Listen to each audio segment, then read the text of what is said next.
Friends नमस्ते। तो मैं मतलब राखी का गाना गा रही हूँ। तो देखिए कैसा लग रहा है, घर बैठे गा रही हूँ, देखिए कैसा लग रहा है, सुनिए आप लोग। भाई और बहन का जो प्यार है ना, दुनिया में सबसे प्यारा है। और ये रिश्ता को कोई नहीं काट सकता, लेकिन देखिए समझदारी जो है तो भाई और बहन के दिल से रिश्ता ही रहता है कभी भी, क्योंकि वो एक खून है। कोई कितना काटना चाहे और रिश्ता कभी कटता नहीं है। और सबसे बड़ी बात, बहन तो कभी काटना चाहेगी नहीं किसी का रिश्ता। तो भाई बहन की बहुत प्यारा। और अभी जैसे सावन महीना से ना, जैसे बच्चे में कैसे हम लोग खिलौना लेने के लिए मम्मी से रो रो के पैसा मांगते हैं, वैसे सावन महीना में भैया का बहुत याद आता है बहन को। तो मैं एक गाना गाती हूँ, बहुत याद आता है बहन को। जो बात है भैया भुला जाते हैं, बहन नहीं भुलाती, ऐसी बात है। तो मैं एक गाना गाती हूँ अपने भैया के लिए, सुनिए आप लोग कैसा लगेगा।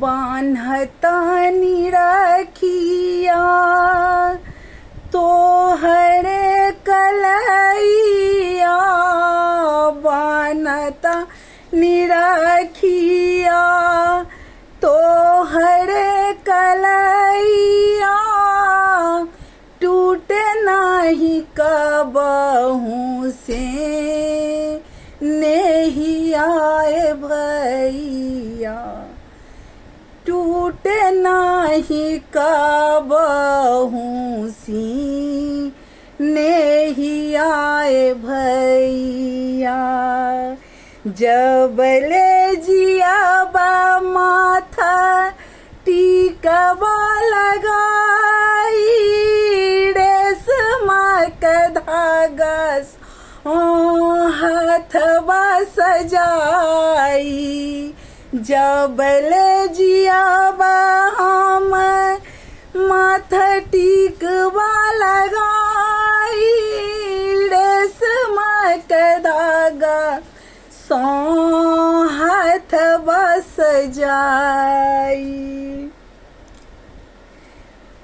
बहिनी तोहरा के कबहू न भुलाई बहो, बहिनी तोहरा के कबहू न भुलाई बहो, जबले जियब तबले जनाऊ लुटाई बहो, बहिनी जबले जियाबा तबले जनाऊ लुटा आई बहो, जहिया सगली बहिनी छोड़ी के घर सुन लगे अंगना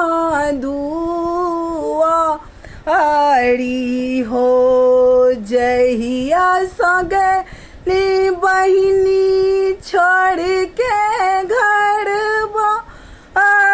सुन लगे अंगना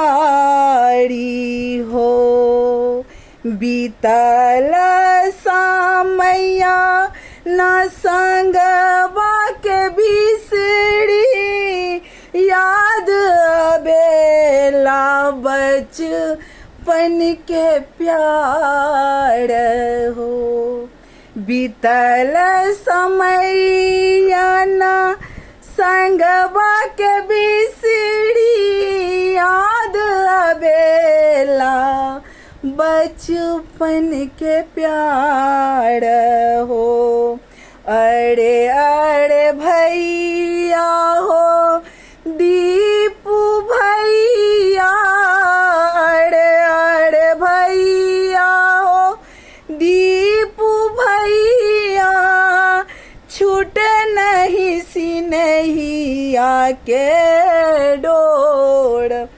हो, अरे अरे भैया हो दीपू भैया, सिनहिया जानी तोड़ी हो, अरे अरे भैया से राजू भैया मुँह जानी फेर फेरी हो। अरे अरे भैया से राजू भैया मुहमा जानी फेरिया हो। कौने गलती पापा मोर बिसरैला, कौने गलती पापा मोर बिसरैला, कर देला तोहरा से दूर हो। कौने गलती पापा मोही के बिसरैला, कर देल नजरा से दूर हो। छूटी गईले भाई माई है सहेलिया, छूटी गईले भाई माई सखी के सिनहिया, कतक हम हूँ कैल कसूर हो।